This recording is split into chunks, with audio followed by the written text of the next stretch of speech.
আসসালামু আলাইকুম সুপ্রিয় দর্শক শ্রোতা। আমি অনেক দিন ধরেই চিন্তা করছি যে আমি কিছু একটা বলবো, বলা হয়নি। আজকে বলতেই হচ্ছে।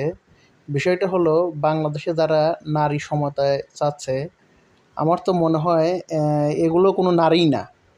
কারণ সমতা মানে সব কিছুতে সমান অধিকার। যেমন ছেলেরা তার পিতামাতাকে যেভাবে ভাত কাপড় দেয়, ঠিক তেমনভাবেই তার পিতামাতাকে তার মেয়েরাও ভাত কাপড় সেমভাবে দিবে। যদি সম অধিকার চায়, জানেন যে বাপের সম্পদ যদি ২ ভাগে ভাগ করা হয়, দে ছেলে যে সমান ভাগ পাবে, মেয়ে ওই একই সমান ভাগ পাবে। আবার যেমন মেয়ের কিছু অংশ তারা মানে স্বামীর থেকে কিছু পায়, সেটা কিন্তু আর পাবে না। কারণ সমান অধিকার।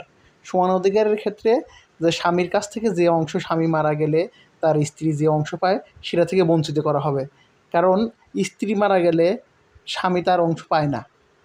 সেই ক্ষেত্রে বাংলাদেশের ক্ষেত্রে আমরা যেটা একটা বিষয় লক্ষ্য করছি, আমার তো মনে হয় এগুলো কোনো মনে হচ্ছে যে আওয়ামী লীগের একটা চাল আছে এখানে, এর মধ্যে যে চালের মধ্যে দেখতেছি তারা মানে সর্ষার মধ্যে ভূত একটা কথা আছে। এই যত কয়টা নারী কমিশন আছে, যত কয়টা নারীবাদী আছে, সবগুলো যদি ধরা যায় এবং কি ধরে যদি রিমান্ডে নেওয়া যায়, তাহলে তাদের মনে করেন যে আসল রহস্যটা বের হবে যে আসলেই কোন জায়গায় সমস্যা। কারণ বাংলাদেশে বেশিরভাগ শতকরা ৯৯ ভাগ নারী চায় না যে তারা এইভাবে সম অধিকারের নামে তারা মনে করে যে এই মানে ভোগ্যপণ্য, পুরুষের ভোগ্যপণ্য হিসেবে হতে চায় না। এইখানে তারা কি চাইছে যে একমাত্র শুধুমাত্র পতিতারাই পতিতাদের লাইসেন্স চায়। পতিতা ছাড়া কেউ কখনো পতিতাদের লাইসেন্স চাবে না। কারণ যারা পতিতা তারাই তাদের লাইসেন্স চাবে।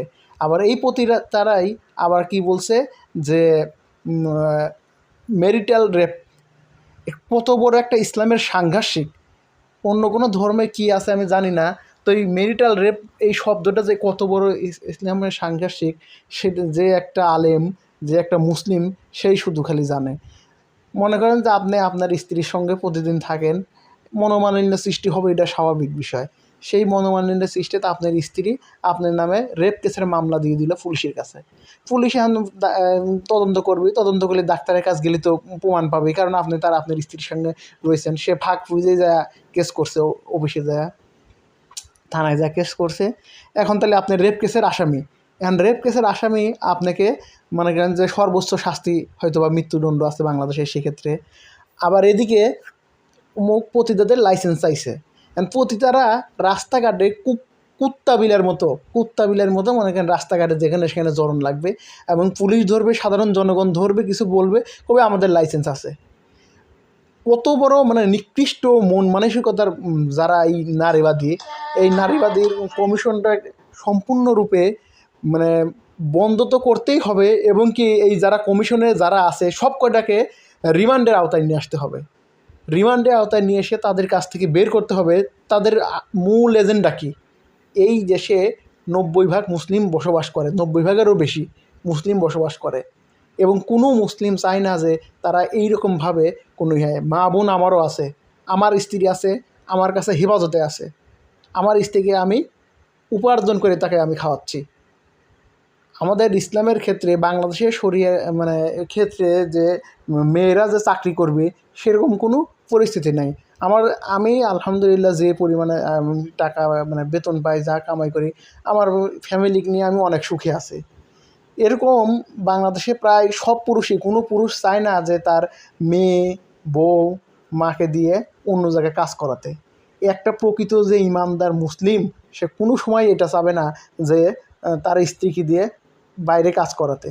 কারণ একটা সংসারে একটা মেয়ে অনেক পরিমাণ কাজ করে, অনেক পরিমাণ। যেমন আমরা তো সপ্তাহে হয়তো ১ দিন ২ দিন ছুটি পাচ্ছি, সরকারি চাকরিজীবীরা 2 দিন পায়, কোম্পানি চাকরিজীবীরা 1 দিন ছুটি পায়। কিন্তু দেখেন, একটা মেয়ে তার সংসারে কিন্তু কোনো দিন ছুটি পায় না। যেমন সে ঈদের দিনও রান্না বান্না করে, এমনকি সব সময় একটা মেয়ে কাজের মধ্যে থাকেই। এই একটা সংসার দেখে মনে হবে কাজ নেই, কিন্তু বাইরে থেকে দেখে, কিন্তু যখন যদি আমার ফ্যামিলি যদি না থাকে, তখন বুঝি যে আসলেই এই সংসারটা চলা নিয়ে কতটা কষ্ট। এই সমস্ত অ্যারেঞ্জমেন্ট করা, এই ঝাড়ু দেওয়া, কাপড় কাচা, রান্না বান্না করা অনেক অনেক অনেক ঝামেলার একটা জিনিস। তাহলে চিন্তা করেন, এই যে একটা সামাজিক বন্ধন, এই যে একটা ভালোবাসার জিনিস, এই জিনিসের মধ্যে বাধা সৃষ্টি করার জন্য এই নারীবাদী নামের পতিতারা, এই পতিতারা চায় কি বাংলাদেশের এই সমাজ ব্যবস্থাকে ধ্বংস করে দিতে।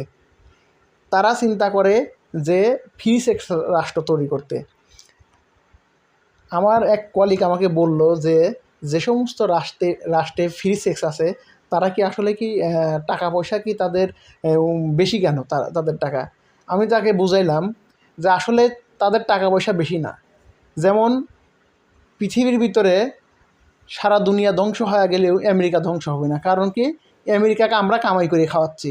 আমেরিকা শুধু কাগজ ছাপায়া, শুধুমাত্র কাগজ ছাপায় তারা, আর ওই কাগজ আমরা কিনি শ্রমের বিনিময়ে, ওই পণ্য দিয়ে, না যে কোনো একটা জিনিস দিয়ে কিনতে হয় আমাদের। কারণ আমরা পেট্রোডলারের কাছে বন্দি। ডলার ছাড়া পৃথিবীর এই যে এত যুদ্ধ বিদ্রোহ সমস্ত কিছুর মূল গোড়ায় আসলে আমেরিকা। কারণ তাদের যুদ্ধ করাতে কোনো টাকা লাগে না, আর কারণ তাদের গাছ আছে, গাছ কাটে কাগজ বানাচ্ছে।